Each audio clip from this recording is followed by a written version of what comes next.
Hey everyone, this is Chandni Dinani welcoming you to Magnet Brains. और आज हम करने वाले हैं टेंसेस के आगे की पार्ट की कुछ बातचीत। हम ऑलरेडी देख चुके हैं कि टेंसेस जो हैं वो हमें क्यों इतने इम्पोर्टेंट लगते हैं ग्रामर में और उनकी क्या नीड है। उसके बाद हम ऑलरेडी क्या कर चुके हैं, टाइप्स ऑफ टेंसेस, यानी कि जो 12 टाइप्स ऑफ टेंसेस हैं उन्हें फॉर्म कर चुके हैं। अब हम पढ़ने वाले हैं about the verbs and tenses. अब आप बोलेंगे कि मैम हम पढ़ रहे थे टेंसेस के बारे में और आप एकदम से वर्ब्स पे क्यों जंप कर रहे हो? क्योंकि जब हम टेंसेस का स्ट्रक्चर बनाएंगे, यानी हर टेंस में हमें कौन से वर्ब्स यूज करने हैं, हमें कौन सा फॉर्म ऑफ वर्ब यूज करना है, ये सब कुछ हमें वहां पर देखना होता है। तो अगर आप यही नहीं समझ पाओगे कि हेल्पिंग वर्ब्स क्या हैं, फॉर्म्स ऑफ वर्ब क्या हैं, तो वहां पे स्ट्रक्चर बनाने में आपको बहुत ज्यादा प्रॉब्लम होगी। तो हम क्या करेंगे, आज हम बहुत अच्छे से इन डिटेल वर्ब्स को समझेंगे जो हमारे टेंसेस में हमारी हेल्प करने वाले हैं। तो आज इस वीडियो में हम सबसे पहले डिस्कस करेंगे what do we mean by a verb. अब अगर हम वर्ब में इन डिटेल जाने वाले हैं तो सबसे पहले हमें क्या करना है, अपना बेसिक्स ऑफ द वर्ब जो है वो क्लियर करना है। फिर हम देखेंगे what does a verb describe. जैसे हमने देखा था कि टेंसेस जो हैं हमें टाइम और एक्शन यानी वर्क के बारे में जो है इंडिकेट करते हैं, बताते हैं, तो उसी तरीके से जो वर्ब्स हैं वो हमें क्या बताते हैं वो हम इस टॉपिक में देखेंगे। फिर we will discuss about types of verb, यानी वर्ब में भी बहुत सारे टाइप्स होते हैं, उनको हम ऊपरी तौर पे बेसिक फॉर्म में देखेंगे और जिस टाइप का हमें सबसे ज्यादा यूज करना होता है अपने वर्ब्स में, जिन्हें हम हेल्पिंग वर्ब्स कहते हैं, उसको हम इन डिटेल डिस्कस करने वाले हैं। फिर हम देखेंगे 3 फॉर्म्स ऑफ वर्ब। जब आपने कभी भी टेंस के स्ट्रक्चर्स बनाए हो तो आपको कह दिया जाता है कि सब्जेक्ट ले लीजिए, उसके साथ वर्ब का फर्स्ट फॉर्म ले लीजिए प्लस ऑब्जेक्ट ले लीजिए, तो आपके एक टाइप ऑफ टेंस का कोई स्ट्रक्चर बन जाता है। यानी वर्ब्स के जो है ऐसे कुछ फॉर्म्स होते हैं that are first, second and third forms of verbs, तो वो हमें डिस्कस करना है इन दिस टॉपिक। तो अब हम बिगिन करते हैं with what do we actually mean by a verb.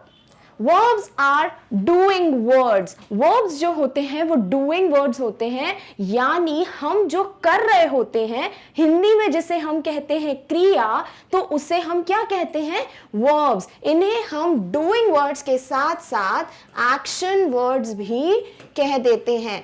ऐसा क्यों?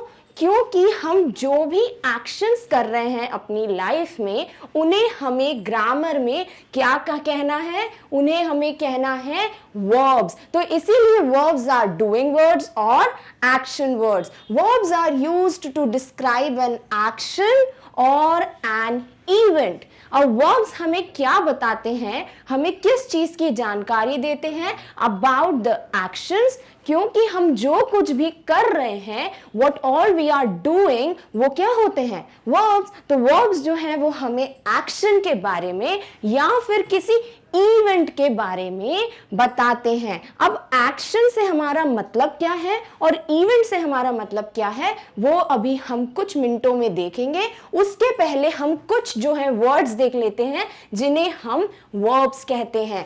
For example run. जब हम दौड़ रहे हैं, what we are doing? We are running. हम दौड़ रहे हैं, तो दौड़ना क्या हुआ, something that we are doing, और doing words को ही क्या बोलते हैं, verbs। तो रनिंग यानी कि दौड़ना क्या हुआ, एक वर्ब हुआ। वैसे ही डांस, जब कोई डांस करता है, जब कोई नाचता है, तो डांस क्या हुआ, एक वर्ब हुआ, क्योंकि वो क्या है, एक डूइंग वर्ड है, एक एक्शन है।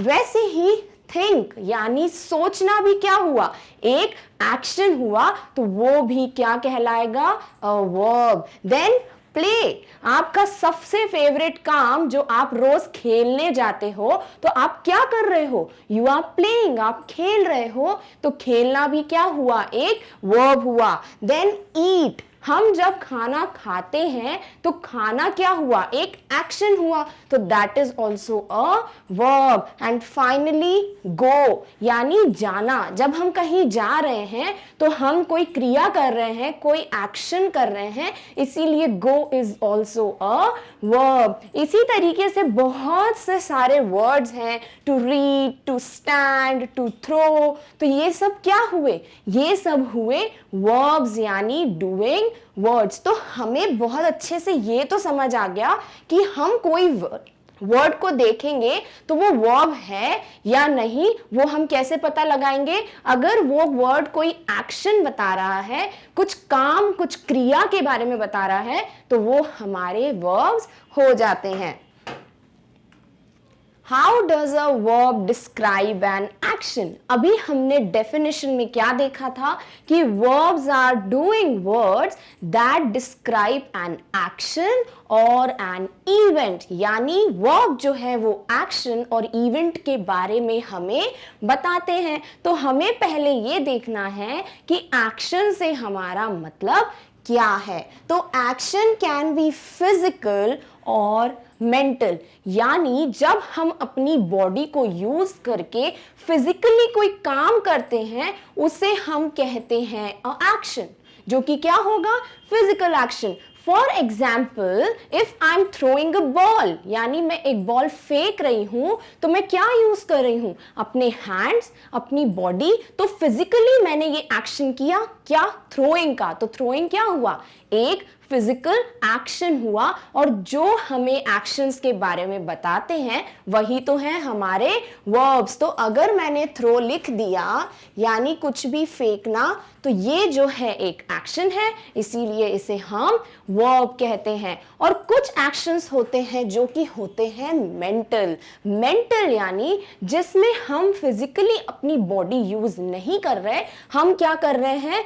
एक्शन अपने ब्रेन के अंदर कर रहे हैं। जैसे कि अगर हम किसी चीज के बारे में सोच रहे हैं, we are thinking about something, तो थिंकिंग क्या हुआ? एक मेंटल एक्शन हुआ। तो ये भी क्या हो जाते हैं? वर्ब्स हो जाते हैं। तो अगर मैं वर्ड थिंकिंग के बारे में बात करूं, सोचने के बारे में बात करूं, भले ही इसमें मेरी फिजिकली कोई बॉडी यूज नहीं हो रही है, but I am using my brain, यानी मैं अपना दिमाग यूज कर रही हूं, मेंटली कोई एक्शन परफॉर्म कर रही हूं, इसीलिए जो है इन्हें भी हम वर्ब कह देते हैं। अब हम कुछ एग्जाम्पल्स देख लेते हैं जिससे फिजिकल एक्शन और मेंटल एक्शन हमें और अच्छे से क्लियर हो जाएगा। तो फर्स्ट जो एग्जाम्पल है वो है द बॉयज आर प्लेइंग, यानी कुछ लड़के जो हैं वो खेल रहे हैं। तो खेलने में क्या हमारी पूरी बॉडी यूज होती है? बिल्कुल होती है। We are using our hands, हम अपने लेग्स यूज करते हैं,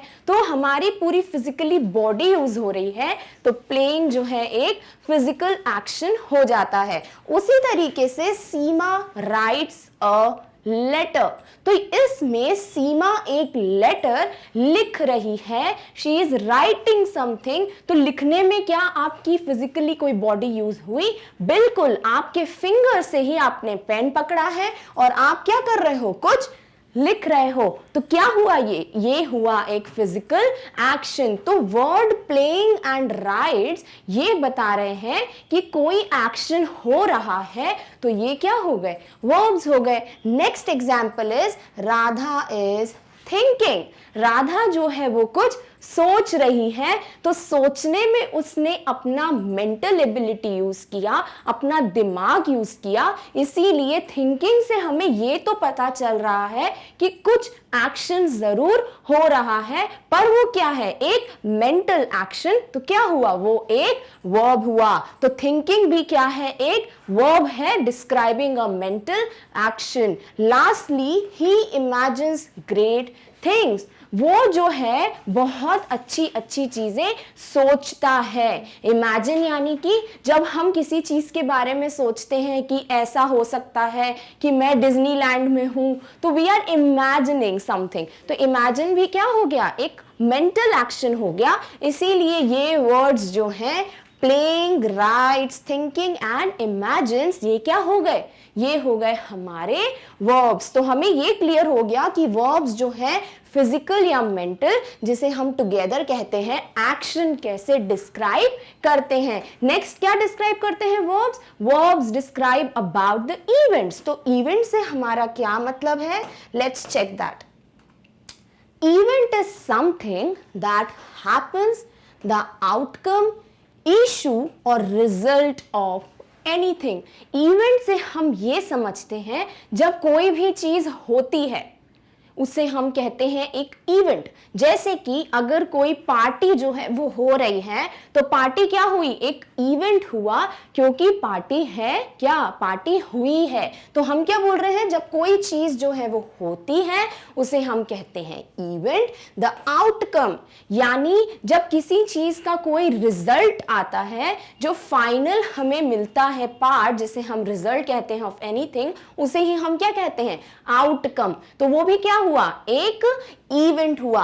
फिर इशू यानी कि जब हम कोई प्रॉब्लम के बारे में डिस्कस कर रहे होते हैं, that is also a event. Finally a result of anything. तो आउटकम और रिजल्ट एक ही बात है। अगर हम किसी चीज के लिए बोल रहे हैं कि वो हो रही है, फॉर एग्जाम्पल हम जो है दिवाली सेलिब्रेट करते हैं, तो सेलिब्रेट से हमें क्या पता चल रहा है कि दिवाली जो है वो मनाई जा रही है, यानी कुछ इवेंट जो है वो हो रहा है। तो सेलिब्रेट क्या हुआ, इट इज अ वर्ब जो इवेंट के बारे में डिस्क्राइब कर रहा है। तो ऐसे वर्ड्स जो हमको किसी आउटकम या किसी रिजल्ट या किसी इशू के बारे में बता रहे हैं, that is also a verb, और वो डिस्क्राइब कर रहे हैं हमें कुछ इवेंट्स के बारे में। Let's see some examples. We celebrate Diwali.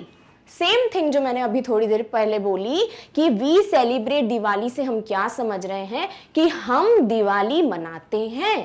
तो समथिंग दैट हैपन्स यानी दिवाली जो है वो मनाई जाती है। तो सेलिब्रेट से हमें क्या पता चला कि कुछ जो है इवेंट हो रहा है। तो celebrate is an example of a verb जो इवेंट के बारे में हमें इंडिकेट कर रहे हैं। Next example is Rahul organized a party. Rahul ने क्या किया है, राहुल ने एक पार्टी का इंतजाम किया है, उसे ऑर्गेनाइज किया है। तो ऑर्गेनाइज्ड वर्ड जो है वो क्या बता रहा है कि जो पार्टी है वो हो रही है।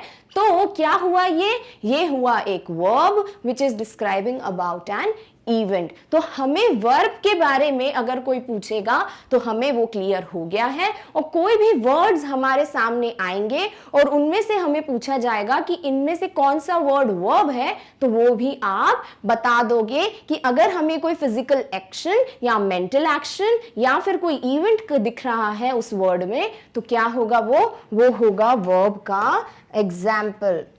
अब हमें देखने हैं कि वर्ब्स के कितने टाइप्स होते हैं। तो वर्ब्स के जो है बहुत सारे टाइप्स बनाए गए हैं, पर हमें ये चीज ध्यान रखनी है, हम यहाँ पर वर्ब पर्टिकुलरली नहीं पढ़ रहे हैं, हम पढ़ रहे हैं टेंस में जो हमें वर्ब की हेल्प चाहिए उसके बारे में। तो यहाँ हम देखेंगे वो टाइप्स ऑफ वर्ब जो मेजरली हमें किस में काम आएंगे, टेंसेस में। तो टाइप्स ऑफ वर्ब अगर हम यहाँ देखें तो 3 टाइप्स हैं जिनके बारे में हमें यहाँ पर पढ़ना है।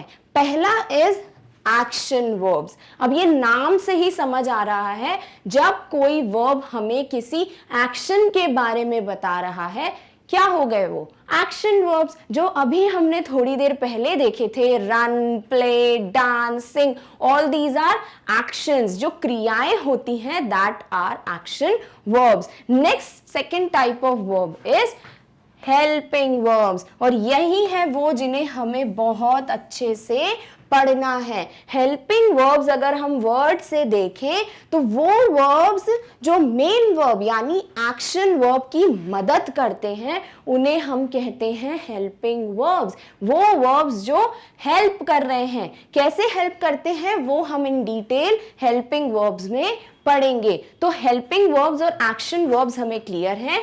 Next is linking verbs. Linking का मतलब जब कोई चीज किसी चीज से जोड़ रही हो, यानी कुछ चीज जो है वो दो चीजों को लिंक कर रही हो, जोड़ रही हो, उसे हम कहते हैं लिंकिंग वर्ब्स।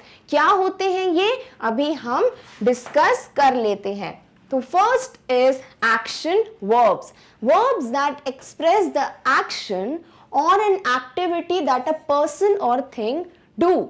ऐसे वर्ब्स, ऐसे वर्ड्स जो हमें कोई एक्टिविटी या कोई एक्शन के बारे में बता रहे हैं वो क्या हो जाएंगे हमारे action verbs. Action verbs express specific actions and are used anytime you want to show action or discuss someone doing something. Action words जो है वो कुछ specific action यानी कि कुछ क्या बोले हम, कुछ स्पेसिफिक यानी कुछ खास एक्शंस के बारे में बताते हैं। और इन्हें हम कब यूज करते हैं, जब हमें ये बताना हो कि कोई एक्शन, कोई क्रिया हो रही है। जैसे बॉयज आर प्लेइंग, तो प्लेइंग क्या हो रहा है, एक एक्शन हो रहा है, कुछ बच्चे जो हैं खेल रहे हैं। तो हम जब ये बताना चाहें कि कुछ एक्शन हो रहा है या फिर हमें ये बताना है कि कोई जो है कुछ एक्टिविटी कर रहा है, समवन इज डूइंग समथिंग, तो भी हम एक्शन वर्ब्स का यूज करते हैं। For example words like run, dance, go, talk are some of the action verbs. जो हमने फिजिकल एक्शंस देखे थे वही तो है हमारे एक्शन वर्ब्स। जैसे आई डांस बेटर देन पूजा, मैं पूजा से बहुत बेटर डांस करती हूं। तो मैं कौन सी एक्टिविटी कर रही हूं, मैं कौन सा एक्शन कर रही हूं, डांस। तो डांस हुआ हमारा action verb. Second is he does it well, ये जो है काम को अच्छे से करता है। तो क्या कर रहा है, वो काम कर रहा है, करना इज व्हाट, एन एक्टिविटी, तो वो क्या हो गया action verb. Then she dreams about becoming a doctor every day, वो जो है डॉक्टर बनने के बारे में रोज सोचती है। तो सोचना क्या हुआ, एक एक्टिविटी हुई, एक एक्शन हुआ। कौन सा एक्शन, मेंटल एक्शन, तो ये भी क्या हुआ, एक एक्शन वर्ब। तो हमें क्लियर हो गए कि फर्स्ट टाइप जो है एक्शन वर्ब्स, उसका मतलब क्या है, जो आज तक हम जनरली वर्ब्स देखते हुए आए हैं जो कोई एक्टिविटी के बारे में हमें बताए, those are action verbs. Next है helping verbs. Helping verbs are used to help the main verb, यानी कि जो हमारे एक्शन वर्ब्स थे उनको सपोर्ट करने के लिए, उनको हेल्प करने के लिए हम हेल्पिंग वर्ब्स यूज करते हैं। अब ये कैसी हेल्प करते हैं, फॉर एग्जाम्पल मैं लिखूं गर्ल्स आर पेंटिंग। तो यहां हम ध्यान से देखें तो कौन सा एक्शन हो रहा है, स्पेसिफिकली कौन सी एक्टिविटी हो रही है, पेंटिंग, कोई पेंटिंग कर रहा है। पर पेंटिंग जो है वो अभी हो रही है, पास्ट में हो रही थी या फ्यूचर में होगी, यानी हमें टेंस का कैसे पता चलेगा, हमें टाइम का कैसे पता चलेगा, क्योंकि हमारी मदद करने आते हैं हेल्पिंग वर्ब्स। यहां पर आर जो है, अभी हम आगे पढ़ेंगे कि आर जो है वो प्रेजेंट टेंस के बारे में बताता है। जब एक्टिविटी अभी प्रेजेंट में होती है हम आर हेल्पिंग वर्ब का यूज करते हैं। तो आर हमारी कैसे मदद कर रहा है, आर हमें बता रहा है कि कुछ लड़कियां अभी जो है पेंटिंग कर रही हैं। तो हेल्पिंग वर्ब्स का हम कह सकते हैं वो हमें टेंस के बारे में बताते हैं, वो हमें स्पेसिफिकली टाइम के बारे में बताते हैं। Helping verbs are also known as auxiliary verbs. Helping verbs का दूसरा नाम जो है वो ऑक्सिलरी वर्ब्स भी है। क्यों? क्योंकि ऑक्सिलरी जो वर्ड होता है इंग्लिश में, उसका मतलब ही होता है providing additional help and support. जब हमें किसी चीज में एक एडिशनल यानी कुछ ज्यादा हेल्प, जो सपोर्ट जो दिखाना होता है, उसे हम ऑक्सिलरी बोलते हैं। क्योंकि इस सेंटेंस में एक्शन तो हो रहा था, पेंटिंग तो हो रही थी, पर उसको एक सपोर्ट, एक एडिशनल हेल्प क्या मिली कि हमको पता चल गया कि जो एक्टिविटी है वो अभी प्रेजेंट में हो रही है। तो एडिशनल हेल्प बताने के लिए क्या यूज करते हैं हम? Helping verbs. और इस ही एडिशनल हेल्प और सपोर्ट को हम इंग्लिश में ऑक्सिलरी वर्ड से भी बताते हैं। तो इसीलिए इनका दूसरा नाम हमने ऑक्सिलरी वर्ब्स भी रख दिया है। These are used together with a main verb. अभी हमने देखा हेल्पिंग वर्ब जो है वो किसी मेन वर्ब के साथ ही यूज होते हैं। They have no meaning by themselves. इनका अकेला अगर हम कोई मीनिंग देखना चाहें तो इनका कोई मीनिंग नहीं होता। फॉर एग्जाम्पल, मैं लिख दूं किसी सेंटेंस में आर, और किसी में मैंने लिखा आर पेंटिंग, तो जब मैंने अकेले आर के बारे में देखा तो कुछ मीनिंग मिला क्या? नहीं मिला, क्योंकि हेल्पिंग वर्ब्स जब अकेले होते हैं उनका कोई मीनिंग नहीं होता। पर जब ये जुड़ जाते हैं किसी मेन वर्ब के साथ तो हमें मीनिंग मिलता है कि पेंटिंग हो रही है, आर पेंटिंग। तो इसीलिए इनका इंडिविजुअली कोई मीनिंग नहीं होता है। To understand this better, let's see some examples. अब हम देखते हैं हेल्पिंग वर्ब्स एग्जैक्टली क्या हैं, उनको कैसे समझेंगे हम कुछ एग्जाम्पल्स में। First example, I will go home after football practice. मैं फुटबॉल प्रैक्टिस के बाद घर जाऊंगा। यानी हो क्या रहा है? एक्शन, जाना। Go is a action. अगर मैं नॉर्मली लिखूं I go home after football practice, इसका मतलब हुआ कि मैं फुटबॉल प्रैक्टिस के बाद घर जाता हूं, यानी जनरली हमने बोल दिया। पर अगर हम एक हेल्पिंग वर्ब ले आए, विल भी क्या है? एक हेल्पिंग वर्ब है। तो विल जो है हमें बताता है कि मैं जाऊंगा, यानी फ्यूचर में जो है मैं गो जो एक्शन है वो परफॉर्म करने वाला हूं। यानी ये तो पता था हमको कि मैं जो है फुटबॉल प्रैक्टिस के बाद घर जाती हूं, पर जनरली हम बात नहीं कर रहे, हम बताना चाह रहे हैं कि फ्यूचर में यानी कुछ समय बाद मैं फुटबॉल प्रैक्टिस के बाद घर जाऊंगी। तो वो हमें किससे पता चला? वो पता चला हेल्पिंग वर्ब विल से। तो इसीलिए हेल्पिंग वर्ब जो है वो हमको टेंस या टाइम के बारे में बताते हैं। The auxiliary verb will is telling us that the action of the main verb go will happen in the future. Will हमें क्या बता रहा है कि जो एक्शन है गो, जो जाने की एक्टिविटी है, वो फ्यूचर में होगी। If the auxiliary verb is removed, अगर हम विल को हटा दें और नॉर्मली सेंटेंस देखें तो क्या मिलेगा? I go home after football practice. यानी in this case there is no definite time frame for the action, यानी कि अभी हमें जो है एग्जैक्ट टाइम नहीं पता कि वो कब होने वाला है। तो जो विल है एक्शन, जो विल जो है हेल्पिंग वर्ब, वो हमें बता रहा है एक्शन जो है वो फ्यूचर में होगा। तो इसीलिए हेल्पिंग वर्ब जो है वो एक एडिशनल सपोर्ट जो है मेन वर्ब को प्रोवाइड करते हैं। और एग्जांपल्स देख लेते हैं। We are learning about helping verbs. हम क्या कर रहे हैं? हम helping verbs के बारे में पढ़ रहे हैं। तो अगर यहाँ पे are हटा दिया जाए और हम normally इसको पढ़ें तो we learn about helping verbs हो जाएगा। यानी कि हम helping verbs के बारे में पढ़ते हैं। कब पढ़ते हैं? पास्ट में पढ़ते थे, अभी पढ़ते हैं या फ्यूचर में पढ़ेंगे, वो पता चल रहा है? नहीं पता चल रहा। पर जब आर आ जाता है, क्योंकि आर जो है वो प्रेजेंट बताता है, तो हमें ये पता चल गया कि हेल्पिंग वर्ब्स के बारे में हम अभी पढ़ रहे हैं। तो हेल्पिंग वर्ब ने क्या किया? एक एडिशनल सपोर्ट दिया मेन वर्ब लर्न को, और उससे हमें अभी हो रहा है ये एक्शन, उसकी जानकारी मिल गई। तो here are is the helping verb that is telling that the action of learning is taking place now, that is in present, यानी ये एक्शन अभी हो रहा है. सो द वर्ड आर, इसीलिए जो आर वर्ड है is helping the reader to understand that the main action of learning is happening in present. तो जो आर वर्ड है वो हमें हेल्प कर रहा है कि जो एक्शन है वो प्रेजेंट में हो रहा है. तो हमें क्लियर हो गया कि हेल्पिंग वर्ब्स क्या है. नेक्स्ट फॉर्म ऑफ वर्ब क्या है? Linking verbs. Linking verbs do not show any action. Linking verbs जो है वो किसी एक्शन के बारे में नहीं बताते हैं, तो फिर ये क्या करते हैं? They link the subject with the sentence. जिसकी बात हो रही है सेंटेंस में उसको लिंक करने का हेल्प कौन करते हैं? Linking verbs. कैसे?